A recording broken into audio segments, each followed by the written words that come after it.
여러분 안녕하십니까? 8월 11일 굿모닝 MBN 시작합니다. 먼저 오늘의 주요 뉴스입니다.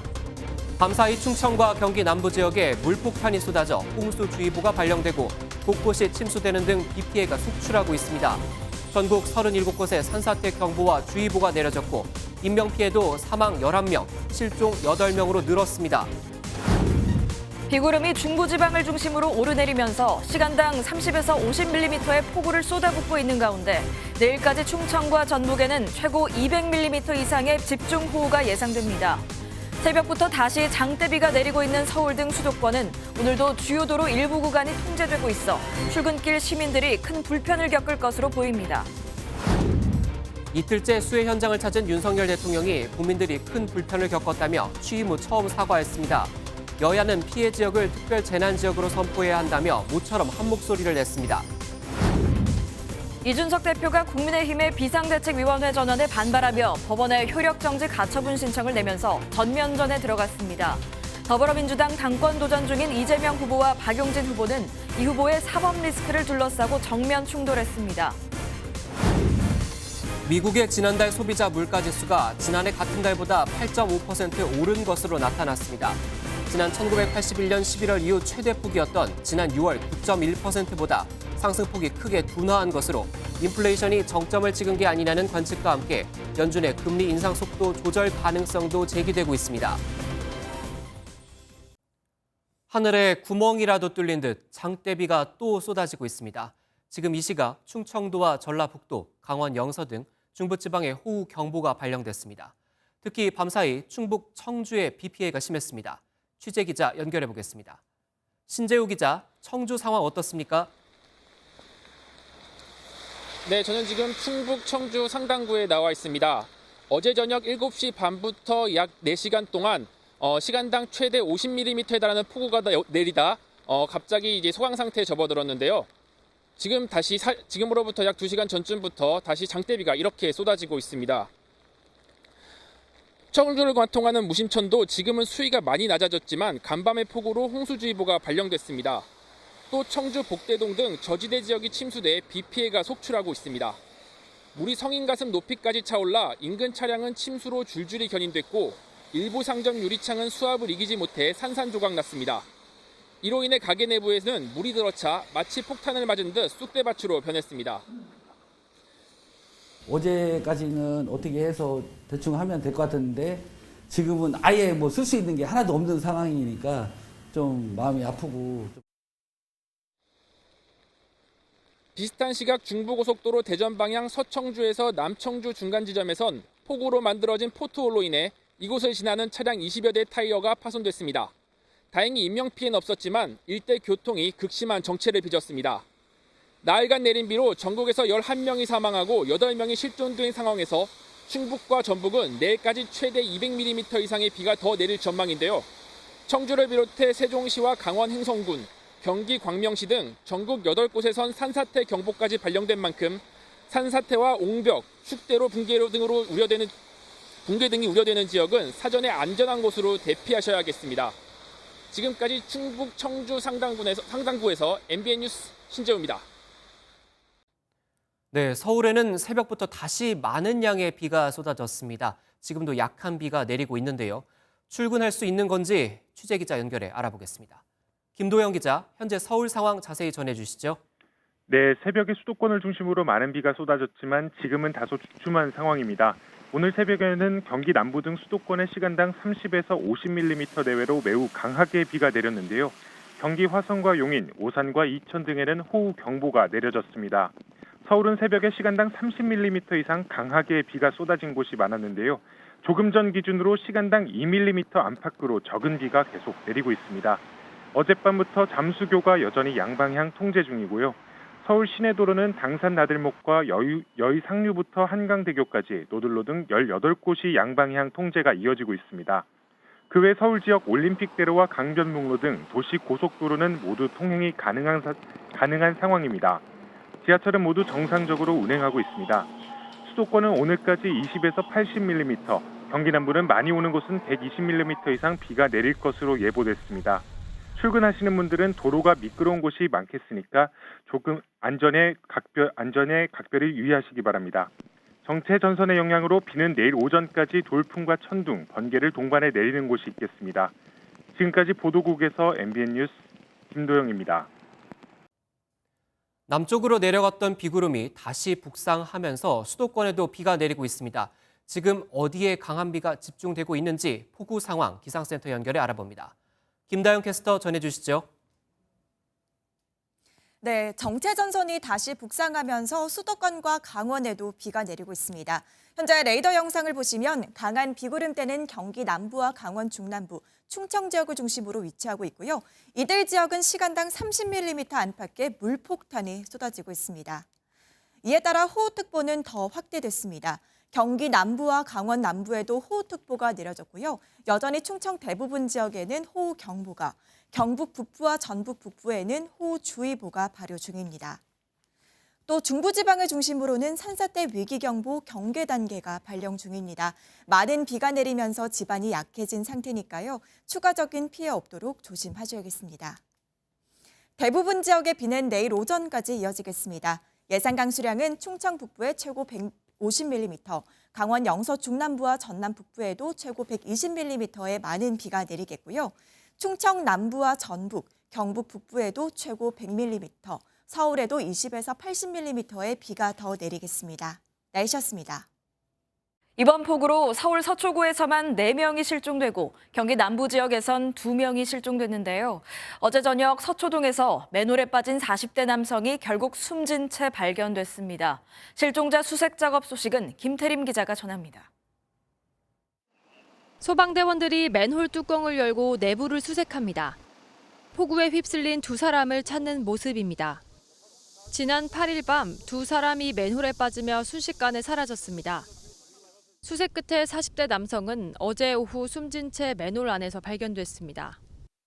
그것이 투입이 돼가지고 현장 수색을 하였고 현장 수색을 하던 중에 맨홀 안에서 발견을 하였습니다. 당구청년 같은 그런 부분에 보게 되면 그런 나뭇가지라든지 사물들이 좀 많이 떠내려갔는데 맨홀 안에 남아있는 상태였습니다.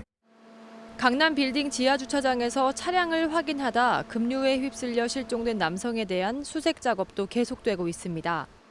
건물 내부가 빗물에 잠기다 보니 빗물을 빼내는데도 상당한 시간이 걸리고 있습니다.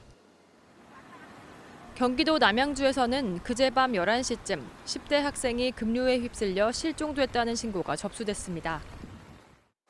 중학생인 A양은 친구와 함께 이 다리를 건너다 미끄러져 비로 불어난 하천 급류에 휩쓸린 것으로 파악됐습니다.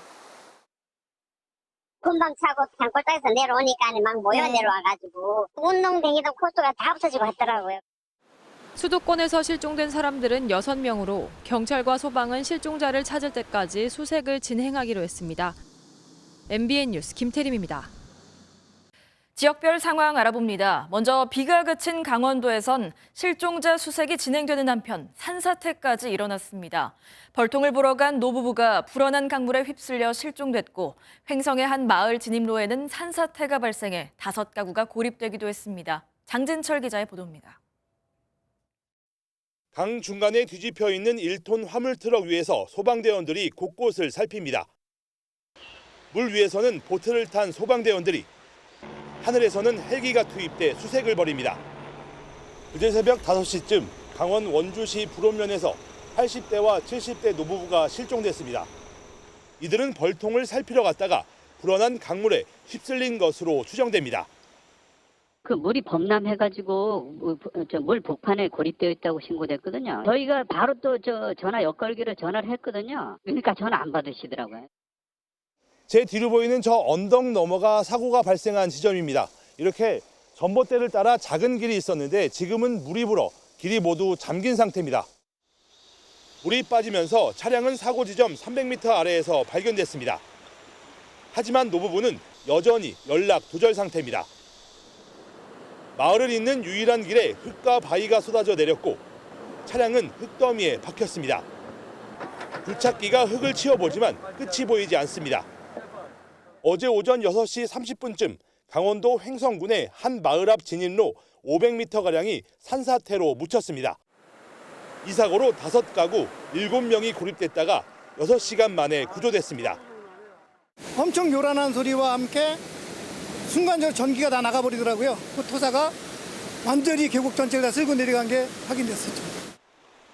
이번 비로 어제까지 강원 지역에서는 1명이 숨지고 2명이 실종됐습니다. MBN 뉴스 장진철입니다.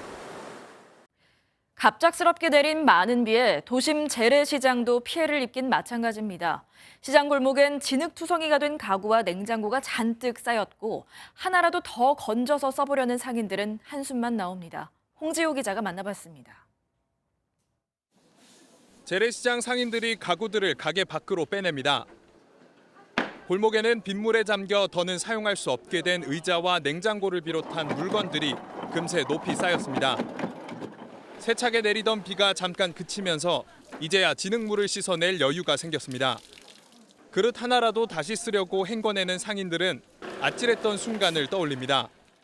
물살이 너무 세서 못 가는 거야. 그래가지고 너무 힘들어서 밑으로 내려가는데 목까지 차오르더라고. 30년 동안 시장에서 옷장사를 한 이성분 씨는 야속한 폭우에 눈물까지 보입니다. 이걸 어떻게 다 벗기고 이걸 젖은 거를 싸게 팔아야지. 뭐 1,000원이고 2,000원이고 얼마라도 건져야 돼. 가게 밖에는 젖은 물건들이 이렇게 쌓여 있습니다. 봉투에 든 양말이나 속옷들도 대부분 폐기 처리해야 하는 상황입니다. 인근의 다른 시장도 상황은 비슷합니다.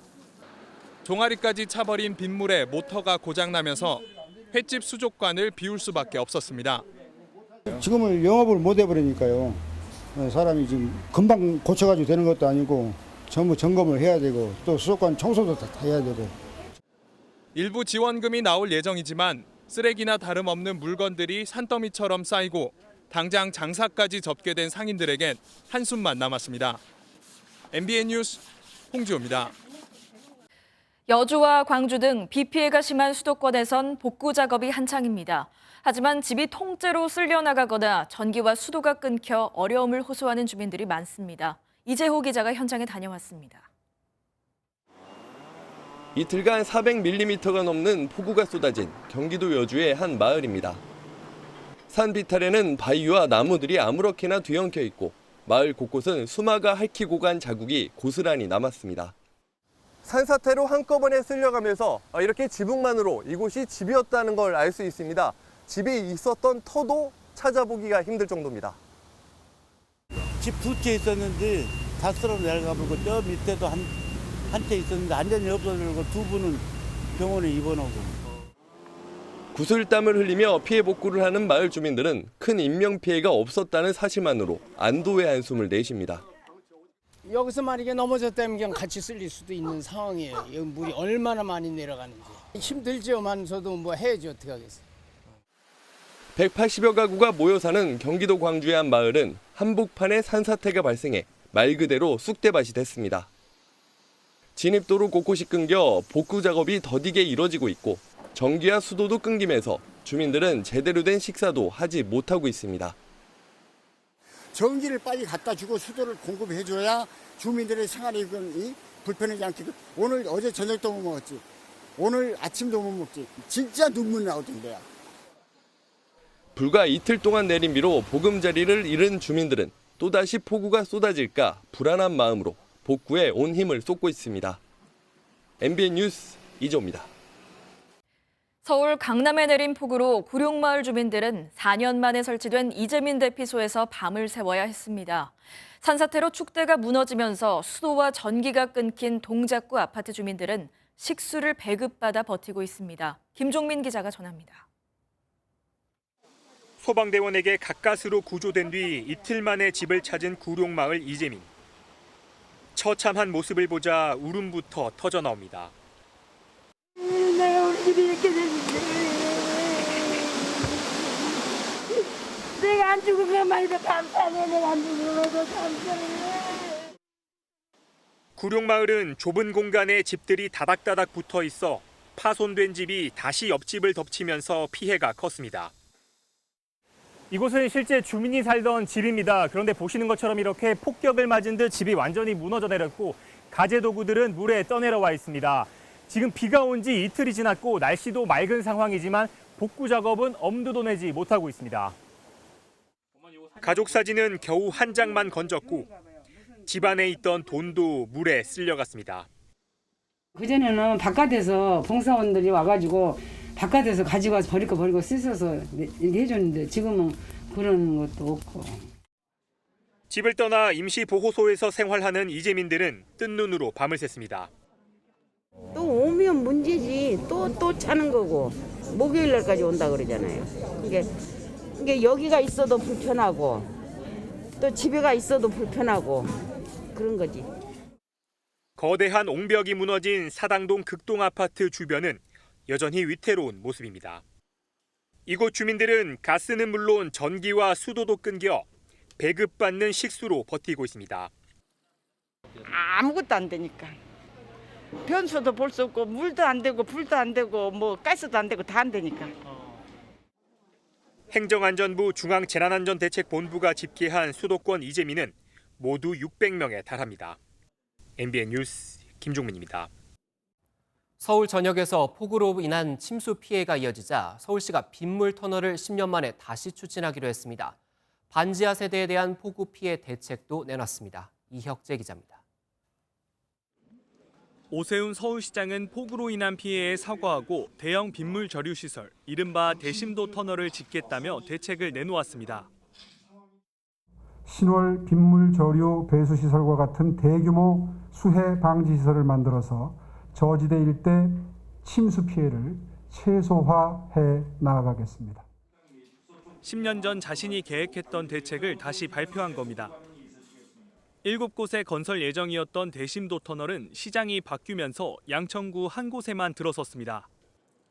100mm의 폭우를 처리할 수 있어 비 피해를 줄였습니다. 서울시는 앞으로 10년간 1조 5천억 원을 투입해 침수 피해가 컸던 강남역 일대와 도림천 등 6곳에 설치할 계획입니다. 서울시는 기록적인 폭우로 극심한 피해를 입은 지하와 반지하 세대를 위한 대책도 내놓았습니다. 앞으로 주거 목적 용도로 지하와 반지하는 전면 불허한다는 내용입니다. 서울 시내에는 약 20만 호의 가구가 지하와 반지하에 살고 있는데 전체 가구의 5%입니다. 서울시는 이달 안으로 반지하 주택 현황을 우선 파악하고 시내 전체 지하와 반지하 주택을 대상으로 전수조사를 확대할 계획입니다. 일각에선 대책 마련에 드는 예산을 어떻게 충당할 것인지에 대해 우려의 목소리도 나오고 있습니다. MBN 뉴스 이혁재입니다. 윤석열 대통령은 집중호우로 국민들이 큰 불편을 겪었다며 처음 사과했습니다. 이틀째 수해 현장을 직접 찾아 상황을 점검하고 피해 복구와 대책 마련도 주문했는데요. 당 정도 이에 발맞춰 피해 지역을 특별 재난 지역으로 선포하는 방안을 적극 검토하겠다고 밝혔습니다. 원중희 기자입니다. 윤석열 대통령은 대통령실에서 예정된 첫 일정을 바꿔 재난안전 상황실부터 찾았습니다. 국민의 안전에 대해 국가는 무한 책임을 지는 것이라며 피해 복구와 2차 피해 예방을 주문하고 집중호우 사태 이틀 만에 처음으로 사과의 뜻을 밝혔습니다. 다시 한번 희생자의 명복을 빌며 불편을 겪은 국민들께 정부를 대표해서 죄송한 마음입니다. 피해 상황 점검 회의와 침수 대책 회의를 잇따라 주재한 윤 대통령은 직접 서울 사당동 아파트 옹벽 붕괴 현장을 찾았습니다. 행안부가 동작구청에 지원할 수 있는 거는 다 지원을 좀 협의를 좀 해가지고 신속하게 좀. 정부와 여당도 긴급 당정협의회를 열고 피해 대책 마련에 나섰습니다. 피해 지역을 특별 재난 지역으로 선포하는 안을 적극 검토하고 배수 시설도 확충하겠다고 밝혔습니다. 피해가 큰 지역에 대해서는 특별 재난 지역 선포가 신속히 이루어질 수 있도록 정부에 요청할 방침입니다. 예비비 지출, 금융 지원, 세금 감면 등 실질적인 피해 지원 대책도. 윤 대통령이 이틀째 현장 행보에 나선 건 폭우가 온 지난 8일 전화 지시만 내린 데 대한 비판 여론을 의식한 것이라는 해석도 나옵니다. MBN 뉴스 원중입니다. 정치권에선 대통령실의 폭우 초기 대응을 두고 공방이 이어지고 있습니다. 민주당은 비가 쏟아질 때 대통령이 보이지 않았다며 레이더에 잡히지 않는 전투기인 스텔스기에 비유했고, 여권은 수해 상황인 지금 정쟁할 때냐며 맞받아쳤습니다. 주진희 기자입니다. 폭우 초기 대응이 계속 도마에 오르자 국민의힘이 적극 반박에 나서고 있습니다. 민주당의 눈에는 삼남한상 모든 것이 정쟁의 소재로만 보입니까? 밤새워 보고받고 지시를 내린 대통령은 정쟁보다 피해 복구에 협력하라고 일침한 건데 대통령실도 대통령 퇴근을 문제 삼는 야권에 적극 반박했습니다. 대통령이 계신 곳이 곧 바로 상황실입니다. 예고가 있다 그래서 비가 온다 그래서 대통령이 퇴근을 안 합니까? 이에 더불어민주당은 대통령 사저인 아크로비스타가 상황실이냐, 대통령이 스텔스기냐고 꼬집었습니다. 억지도 정도껏 부려야 합니다.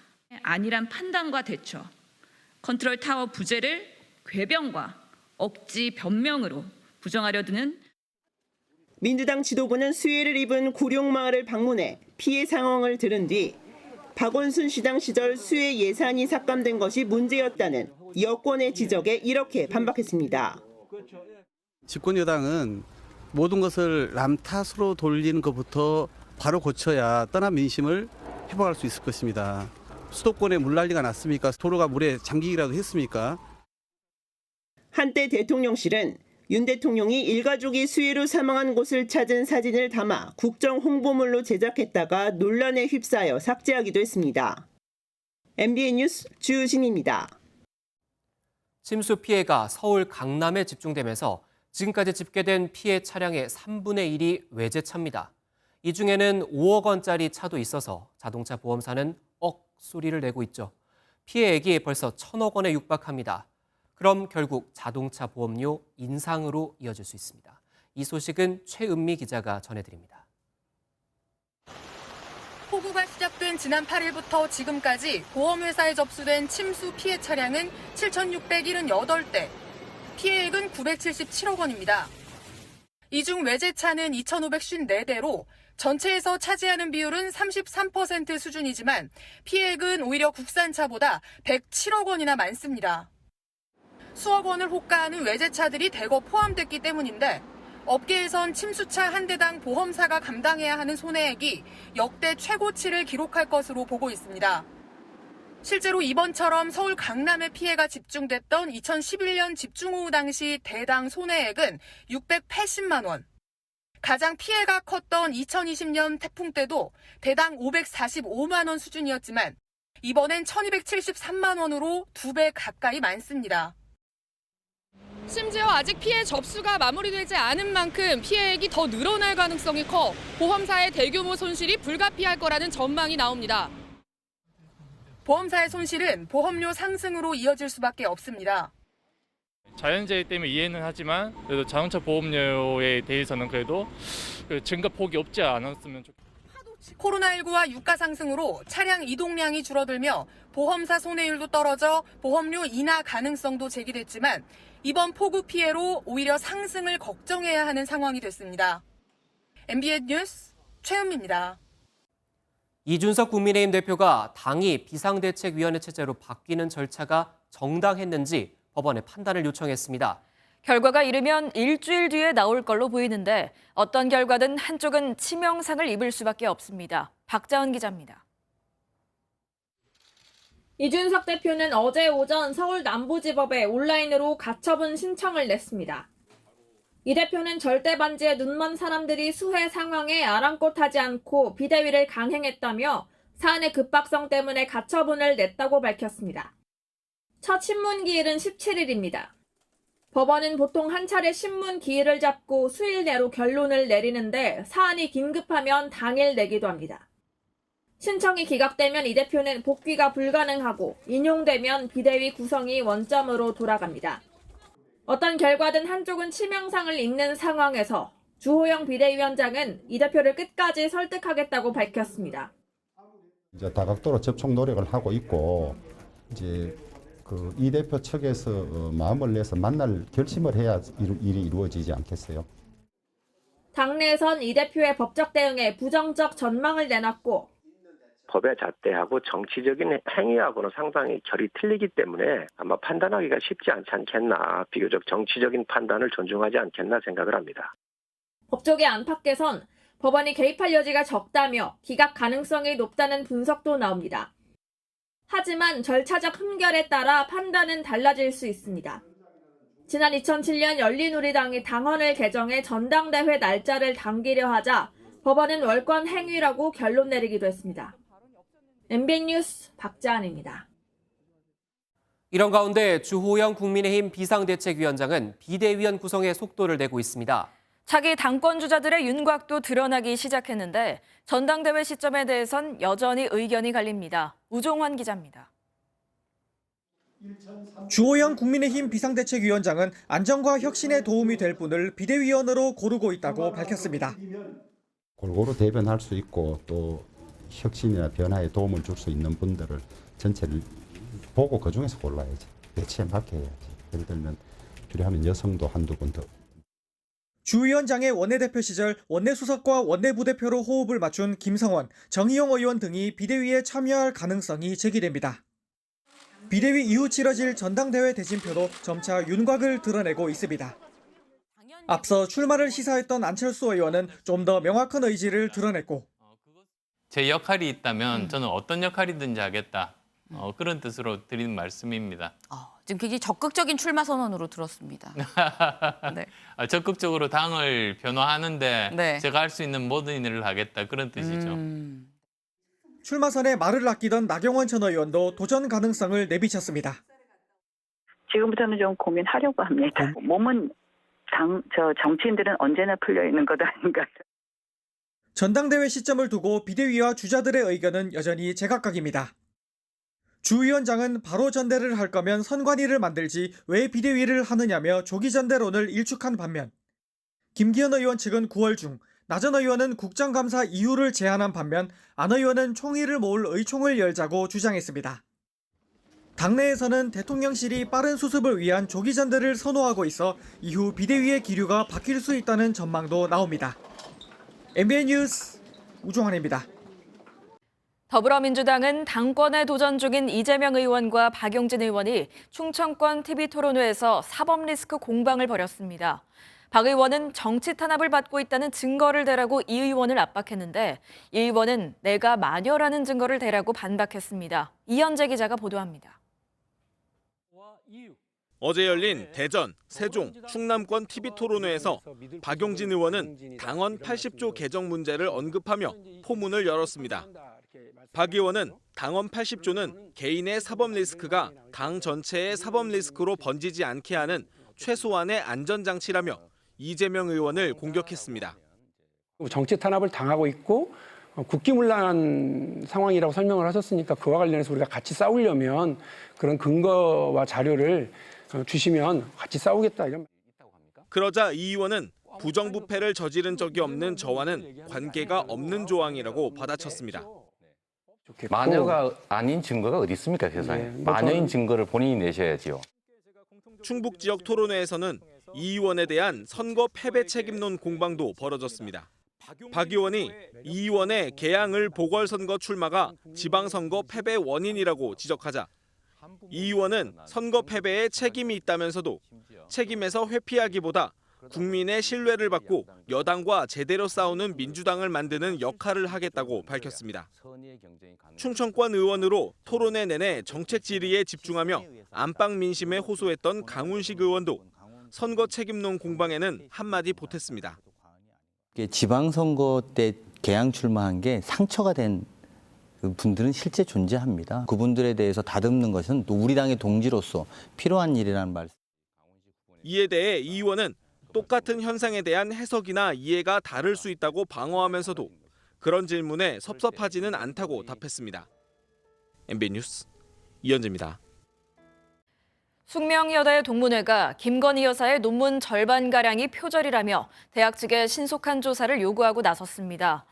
동문회는 어제 입장문을 내고 숙명여대 교수들이 김 여사의 지난 1999년 석사학위 논문을 수작업으로 조사한 결과 표절률이 최소 48.1%라고 주장했습니다.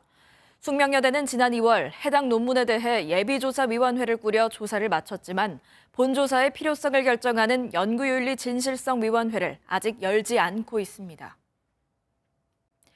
중국 정부가 고고도 미사일 방어 체계 사드와 관련해 우리 정부가 기존에 배치된 사드의 운용 제한까지 약속했다고 주장하고 나섰습니다. 하지만 우리 정부는 이에 대한 공식 입장을 낸 바가 없는데요. 한중 간 새로운 갈등의 불씨가 될 것으로 보입니다. 베이징 윤석정 특파원이 보도합니다. 한중 외교장관 회담이 끝나자마자 중국 정부는 사드와 관련해 우리 정부를 압박하고 나섰습니다. 중국 외교부는 정례 브리핑에서 우리 정부가 3불뿐 아니라 1한까지 정식으로 선서했다고 밝혔습니다. 韩国政府正式对外作出3不1线的政策宣示，中方重视韩国政府的这一立场。 사드 3불은 사드 추가 배치를 하지 않고 미국의 미사일 방어 시스템에 참여하지 않으며 한미일 군사동맹을 하지 않는다는 의미로 그동안 대내외적으로 알려져 왔습니다. 그런데 이번에 이미 주한미군에 배치된 사드의 운용을 제한한다는 1한을 중국 정부가 처음 공개 언급한 겁니다. 한중 외교장관 회담 후 우리 정부는 중국 측에 사드는 우리 안보 주권 사안임을 강조했다고 밝혔습니다. 사드 문제 관련 저는 북핵과 미사일 위협에 대한 대응은 자위적 방어 수단이며 우리의 안보 주권 사안임을 분명하게 밝혔습니다. 아울러 소위 3불도 합의나 약속이 아니라는 점을 분명히 하였습니다. 사드와 관련해 한중 간 새로운 논란이 생기면서 사드 문제는 한중 관계는 물론 이를 운용하는 미국과 중국 간에도 갈등의 불씨가 될 가능성이 커졌습니다. 베이징에서 MBN 뉴스 윤석정입니다. 코로나19가 재유행하는 가운데 어제 오후 9시까지 전국에서 발생한 신규 확진자 수는 13만 1,518명으로 집계됐습니다. 전날 동시간대 집계치보다 14,846명 줄었지만 중간 집계로만 사흘 연속 10만 명대를 이어가고 있습니다. 이 같은 확산세를 고려하면 오늘 0시 기준으로 발표될 신규 확진자 수는 14만 명대 안팎을 기록할 전망입니다.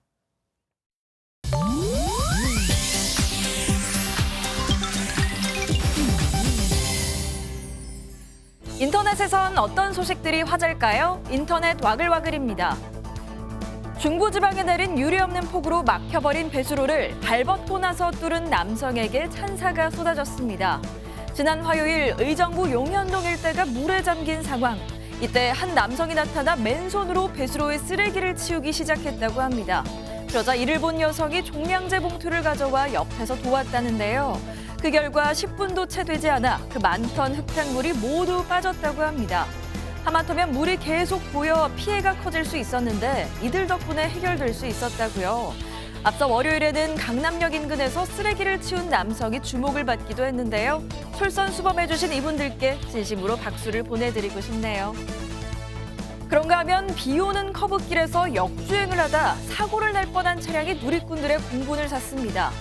왕복 2차선의 좁은 도로, 커브를 돌던 중 갑자기 검은색 차량이 역주행하며 달려오더니 마주오던 차량 옆으로 아슬아슬 지나쳐갑니다. 천만다행으로 사고는 피했지만 이 운전자는 물론 주변 운전자들에게도 아찔한 순간이었을 것 같죠. 역주행을 한 운전자는 도로교통법에 따라 과태료 9만 원 처분을 받은 걸로 알려졌는데요. 전방 확인도 안 되는 커브길에서 역주행이라니 5분 빨리 가려다 모두의 안전을 해칠 뻔했네요. 미국에선 피서객들이 가득한 해변에 강풍이 불어 파라솔이 모조리 날아가는 소동이 벌어졌습니다. 미국 델라웨어주의 한 해변. 돌풍이 불더니 모래사장에 꽂혀있던 대형 파라솔 수십 개가 이리저리 구르고 날아다닙니다. 다행히 미리 대피하라는 지시가 내려져 대부분은 현장을 빠져나온 상태였지만 아직 남아있던 일부 피서객들은 파라솔을 피하려 우왕좌왕합니다.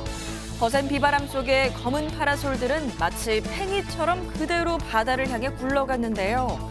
바로 전날 인근 지역에서 용오름이 발생했던 터라 두 현상이 관련이 있는 것 아니냐는 분석이 나온다네요. 인터넷 와글와글이었습니다. 요즘 금리가 올라 매달 나가는 주택 대출 이자가 부담스럽다는 분이 많습니다. 다음 달 15일부터 정부가 변동금리 대출을 상대적으로 낮은 고정금리로 바꿔 이자 부담을 줄이는 안심 전환 대출 접수를 받습니다.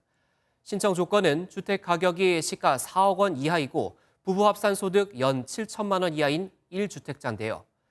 은행이나 제2금융권에서 받은 변동 또는 혼합형 주택담보대출을 10년에서 30년 만기로 연 3.8에서 4% 고정금리로 갈아탈 수 있게 해주는 겁니다. 만일 소득 6천만 원 이하의 만 39세 이하인 청년층이라면 금리 0.1%포인트를 더 깎아줍니다. 요즘 은행의 혼합형 주담대 금리가 5%를 넘으니까 중도 상환 수수료 없이 1% 이상 싼 고정금리로 최대 2억 5천만 원까지 빌릴 수 있습니다. 다음 달 15일부터 28일까지는 주택가격 3억 원 이하만, 10월 6일부터는 3억 원에서 4억까지 신청할 수 있는데 선착순이 아닌 주택가격이 낮은 순서대로 대상자를 선정하니 굳이 일찍 서두를 필요는 없습니다. 이번 집중호우로 현재까지 집계된 농작물 피해 면적은 232헥타르, 여의도 면적의 약 70%에 달합니다. 문제는 가뭄으로 가뜩이나 오른 채소값이 이번엔 폭우로 들썩이고 있다는 겁니다. 게다가 곧 추석이죠. 명절 밥상 물가 걱정입니다. 장명훈 기자가 취재했습니다. 경기 포천시의 한 애호박 재배 농가. 잎은 흙탕물을 뒤집어 썼고 하우스 내부는 제대로 걷기 어려울 정도로 질퍽입니다. 지난 8일부터 시작된 집중호우로 하우스 16개 동 중 5개 동이 완전히 물에 잠겼습니다. 침수 피해를 입은 애호박 줄기는 시간이 흐를수록 이렇게 시들다가 더 이상 수확을 할 수 없게 됩니다. 그냥 그런가 보다 그러고 그냥 체념하고 있는 거예요, 지금. 12일 전서부터 이제 수확을 하기 시작한 건데 5동이 잠기니까는 수확이 아무래도 덜 나오겠죠. 이번 집중호우로 침수 피해를 입은 농작물 재배 면적은 약 230헥타르로 여의도 면적의 70%에 달합니다. 비구름이 오르내리며 폭우를 퍼붓고 있어 농작물 피해는 더 커질 것으로 보입니다.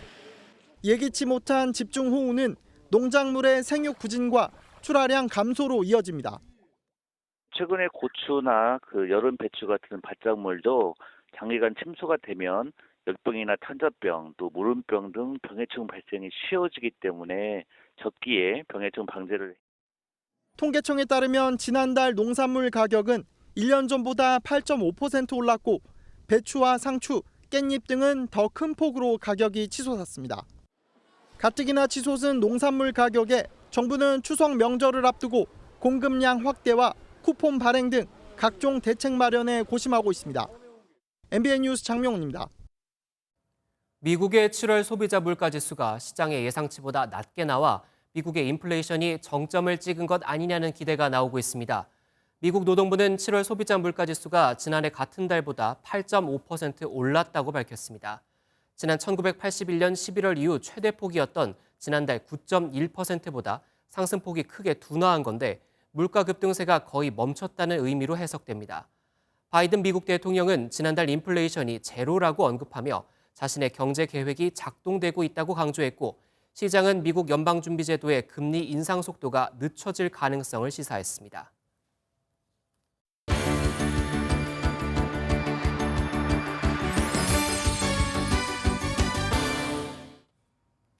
굿모닝 월드입니다.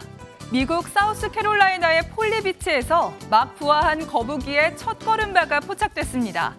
바다 거북의 산란이 주는 의미는 우리가 생각하는 것보다 훨씬 크다네요. 막 부화한 아기 바다 거북들이 세상과 처음 만났습니다. 지느러미를 꼬물꼬물 움직여가며 열심히 바다로 향하는데요. 이 장면을 촬영한 야생동물 보호단체는 해변에서 96개나 되는 둥지를 발견했는데 이건 참 반가운 소식입니다. 바다거북은 바닷속의 수많은 쓰레기를 먹어 죽어가고 모래 해변은 관광지로 개발되면서 산란지가 부족해졌기 때문에 이렇게 안전하게 알을 낳았다는 소식은 큰 의미가 있습니다. 이 꼬물이들은 어른 바다거북이 될 때까지 건강하게 자랐으면 좋겠네요. 깜깜한 밤에 브루노에 있는 천문대공원에서 누구나 별에 대한 이야기를 나눌 수 있는데요. 진짠지 가짠지 헷갈리는 행성의 사이사이를 걸으며 재밌게 배울 수 있다네요. 지구와 달, 화성, 태양이 한꺼번에 밤하늘에 떴습니다. 체코 브루노의 천문대에 설치된 10m 지름의 풍선 행성인데요. 풍선 사이를 돌아다니며 사진을 찍는 관람객들의 플래시도 별처럼 반짝입니다. 오직 체코 브루노에서만 볼 수 있는 행성의 축제. 과학과 천문학에 대한 관심을 불러일으키기 위해 만들었다는데요. 행성 풍선을 보며 우주에 대한 꿈을 키운 친구가 먼 훗날 천문학자나 우주비행사가 될 수도 있겠는데요. 11년째 내전이 이어진 시리아는 모든 산업이 큰 타격을 입었는데요. 특히나 관광 산업의 피해가 가장 컸습니다. 그런데 최근 시리아의 방문객 수가 다시 늘어나고 있다네요. 오래된 아랍 정원식 카페에서 한가로이 시간을 보내는 사람들. 시리아의 다마스쿠스를 방문한 관광객들입니다. 오랜 역사와 아름다운 유적으로 유명했던 다마스쿠스에는 지난 10년간 겪어온 내전의 흔적이 선명하게 남아있는데요. 전쟁이 잦아들고 호텔이 하나둘씩 다시 문을 열면서 관광객이 다시 늘고 있습니다. 이라크와 레바논 등에서 이슬람 순례를 하려는 사람들도 늘고 있는데요. 전쟁 전의 명성을 다시 회복했으면 좋겠네요. 굿모닝 월드였습니다. 그동안은 재벌 총수와 사실혼 관계로 자식까지 있어도 지분 규제 대상에선 제외됐습니다. 일가가 아니라는 이유 때문이었는데요. 정부가 앞으로는 사실혼 배우자도 친족에 포함시키는 것으로 법을 고치기로 했습니다. 대신 규제 대상이 되는 친족 범위는 좁혀 기업 부담을 덜어주기로 했습니다. 안병욱 기자입니다. 고 신격호 롯데그룹 명예회장과 사실혼 관계였던 서미경 씨. 자신이 대주주인 회사가 일본 롯데홀딩스 지분 6.8%를 갖고 있지만 공정거래 당국의 규제 대상에서 빠져 있었습니다. 공정거래법상 사실혼 배우자를 총수 일가로 보지 않았기 때문입니다. 정부는 앞으로 사실혼 관계의 배우자도 총수 일가에 포함되도록 법을 개정하기로 했습니다. 혼인신고를 하지 않았더라도 자녀가 총수의 가족 관계에 올라 있으면 앞으로 친족으로 보고 각종 의무를 지우기로 한 겁니다. 이렇게 되면 최태원 SK그룹 회장의 동거인 김희영 TNC 재단 이사장과 우호연 SN그룹 회장의 사실혼 배우자 김혜란 씨는 친족으로서 지분 소유 현황 등의 자료를 제출해야 합니다. 다만 김희영 이사장은 이미 해당 재단이 SK그룹 관련 회사에 포함돼 있어 관련 규제를 받고 있습니다. 정부는 사실혼 배우자 규제를 강화하는 대신 친족 범위는 현실적으로 조정해 기업 부담을 줄이기로 했습니다. 혈족은 6촌에서 4촌 이내로, 인척은 4촌에서 3촌 이내로 축소되는데 총수의 친족 수가 절반 가까이 줄어들 전망입니다. 과도한 기업 부담을 개선하면서 제도의 실효성도 제고될 것으로 예상됩니다. 외국인도 일정한 요건을 갖추면 총수로 지정하려던 계획은 통상 마찰 우려로 이번 개정안에는 포함되지 않았습니다. MBN 뉴스 안병욱입니다. 파기환송심에서 무죄를 선고받은 김학의 전 법무부 차관에 대한 대법원의 두 번째 판단이 오늘 나옵니다. 지난해 6월 대법원은 성접대 등의 뇌물 혐의에 대해서는 무죄와 면소를 확정하고 다른 뇌물 사건은 진술의 신빙성 등을 다시 살펴보라며 원심을 파기했습니다. 김 전 차관은 지난 2000년부터 건설업자 윤중천 씨와 사업가 최모 씨에게 직무와 관련해 금품과 성접대 등 뇌물을 받은 혐의로 재판에 넘겨졌습니다. 밤사이 정체전선이 북상하면서 서울에는 많은 비가 쏟아졌습니다. 지금은 다시 정체전선이 남하하면서 서울 서초구와 관악구에는 1mm의 약한 비가 내리고 있고요. 강한 비구름은 충청 지역을 중심으로 머무는 가운데 충남 보령에는 시간당 50mm 이상의 강한 비가 집중되고 있습니다. 이에 따라 경기 남부에 내려졌던 호우특보는 해제됐고요. 여전히 충청 대부분 지역에는 호우경보가, 영서 남부와 경북 북부, 전북 북부에는 호우주의보가 발효 중입니다. 월요일부터 지금까지 정체전선이 남북을 오르내리며 많은 비를 뿌리고 있습니다.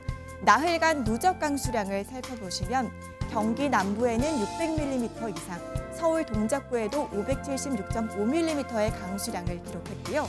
충청과 경북 지역에도 이틀 사이 100에서 200mm가 넘는 폭우가 집중됐습니다. 앞으로도 충청 지역을 중심으로 많은 비가 예상되는데요. 내일까지 예상 강수량은 충청 북부에 최고 150mm 이상, 강원 영서 중남부와 전남 북부에도 최고 120mm의 많은 비가 내리겠고요. 충청 남부와 전북, 경북 북부에도 최고 100mm의 비가 예상됩니다. 오늘도 중부지방은 더위가 주춤하겠습니다. 서울 28도, 대전은 27도로 어제와 비슷하겠고요. 남해안과 제주에는 폭염특보가 이어지는 가운데 부산 31도, 제주는 35도까지 오르면서 무덥겠습니다. 비는 내일 오전 중에 대부분 그치겠고요. 주말 동안에도 비는 대부분 소강 상태에 들겠지만 다음 주 초에는 다시 중부지방을 중심으로 비가 내리겠습니다. 날씨였습니다. 외신들은 영화 기생충의 한 장면처럼 한국의 반지하가 침수됐다고 보도했습니다. 반지하의 비극이 되풀이되지 않도록 대책이 어느 때보다도 절실해 보입니다. 굿모닝 MBN 마칩니다. 저희는 내일 아침 7시에 다시 찾아뵙겠습니다. 고맙습니다.